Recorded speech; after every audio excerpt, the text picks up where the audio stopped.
In this video, we will compare a pair of concepts, optimal mix of outputs and the market mix of outputs.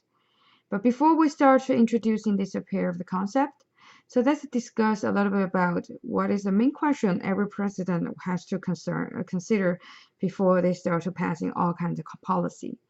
So that is, what does society want to produce? So people will find actually this decision can be made by different society by different ways. So if the society is adopting the market-based system, and we know the buyer and the seller can make this decision because they are just produce what the consumer wants, and then using the best efficient way to produce them, and only sell to the consumer who can afford it. However, if the society adopting the government-run system, and then the decision will be made by the people who have power. Such as North Korean, the president will have the 100% power to decide what kind of product they should produce. And so, as we discussed in chapter 2, most of the society actually adopting the mix of the both, so which means they are let the market run by themselves, but the government sometimes will jump in to regulate.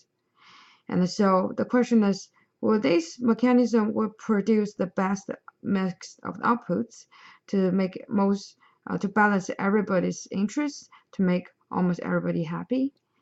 And so we will be able to answer this question at the end of this chapter. And so when we talk about a pure market mechanism, and if we let them to produce the product, and so some people might raise the question, that is, are the market outcome necessarily most desirable? And is the balance between production of the goods and service and the quality of the environment optimal? So which means when people try to produce a lot of product, do they care about environment? If we only let the market run by themselves. And also some people also will ask, if we let the market run by themselves, is the income distribution fair? So which means for the people who are working hard, can they get a fair wages, fair income? So those will be the questions. So however, what we see is if those possible mix of the output cannot be the best, we want to think about, okay, so if the market run by themselves and causing the problem, should the government intervene? So that's what we're going to learn in this chapter. So under what circumstance do markets fail? So if market fail, what kind of tool government can help to correct the mistake made by the government, made by the market? So that is, how can government intervention help? And at last is, do we need a lot of government intervention, so like what happened in North Korea? So the answer will be no. So that's why we're going to discuss how much government intervention is desirable. And so after discuss why we need to learn this chapter, and we're going to introduce in the pair of the concept as I mentioned at the beginning of this chapter. So first of all is optimal mix of the output. So the optimal mix of the output actually should be the goal for every successful economy. So every successful economy. So what is the optimal mix of the output? So the optimal mix of the output is the most desirable combination of output attainable with the existing resource, technology, and social values. So you can see on the slides, we have this curve, and we'll learn this curve in our first chapter. That is our production possibility curve. So we learn that any point on the curve means that we are optimally use all the resources. We don't waste any of them, and we came up this output. So the difference here is we can find the 2 dots, 2 points, X and M. So they both on this production possibility curve means they both point satisfy that they fully use the natural resource, all the resources we have. However, the difference is X is called optimal mix and M is called market mix. So that means, so the society needs the point located as X. However, if we let the market run by themselves, they will ending at M. So another way is, if we let market run by themselves, we will not be able to produce enough healthcare.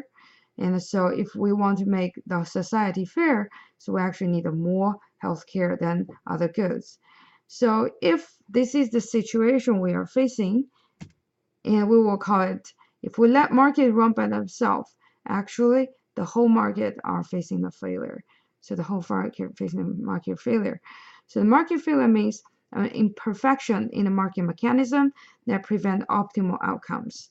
So which means if we see the market mix output cannot be coincident, cannot meet the optimal mix of the output, and we will see we will call that situation as market failure. So market failure, that means the market, if we let the market run by themselves, they can fully use all the resources, but we cannot achieve the goal that make everybody feel fair and make the economy grow, but also protecting the environment. So this is the what is called optimal mix of the output and market mix of output, and when we will consider we have market failure. And next, we're going to look at if we do have the market failure, and so what will potential reason to cause the market failure? So generally speaking, and we have 4 sources to cause the market failure: public goods, externalities, market power, and inequality. So in next couple of videos, we will specifically talk about what is public goods and what is the why the market, if we have the market goods, and we will have the market failure, and also how government can jump in to help out. And also we'll learn what is the definition for externality, and if we have externality, what kind of problem will cause to the society, and how government can jump in to correct the failure. And also what's the definition for market power, and what's the problem if we have the market power on the market, and how the government can intervene to correct the mistakes. And also the last thing we will discuss what is the inequality and how government can help.